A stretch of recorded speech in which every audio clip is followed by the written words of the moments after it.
Pascal Bordes, je voudrais vous faire réagir à ce que disait le Premier ministre dans l'hémicycle de l'Assemblée nationale en réponse à Marine Le Pen. Il vous accuse d'être des agents russes finalement sur le sol français. Il dit si Marine Le Pen avait été élue en 2022, on ne fournirait pas des armes à l'Ukraine, mais des armes à la Russie. Qu'est-ce que vous répondez? Alors, je suis consternée et atterrée. Consternée par la faiblesse de l'argumentation, de l'argumentaire. C'est absolument pathétique. Le Rassemblement national, selon le Premier ministre et le Président de la République, sont responsables de tout. Alors, j'ai un scoop pour vous.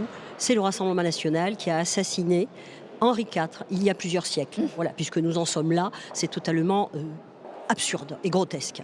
Et écœuré, pourquoi? Parce qu'il y a quand même, il ne faut pas oublier, deux peuples qui souffrent actuellement depuis 2 ans.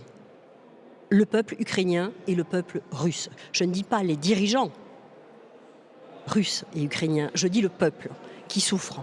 Et j'ai l'impression que le gouvernement, c'est pas qu'une impression, j'ai la certitude que le gouvernement, après la désastreuse séquence de samedi au salon de l'agriculture par le président Macron, n'a trouvé que ça pour se rattraper. Attendez, soyons clairs, sur la Russie, est-ce qu'il y a bien un attaquant et un attaqué pour vous?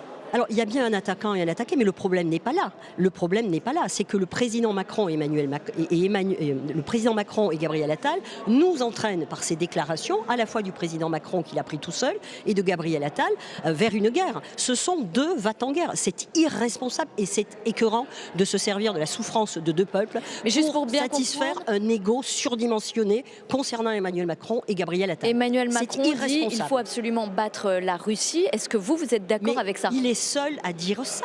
Donc vous n'êtes pas d'accord avec ça? Je n'ai pas dit ça. Je dis, posons le problème comme il se pose. Ça n'est pas cette question-là. La question qui se pose, c'est que quelqu'un veut nous entraîner dans la guerre. Quel autre peuple européen est d'accord avec ça?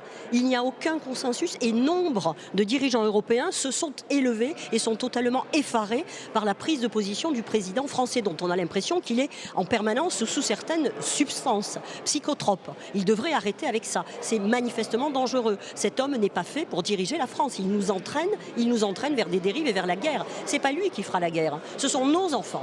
Il faut que les Français le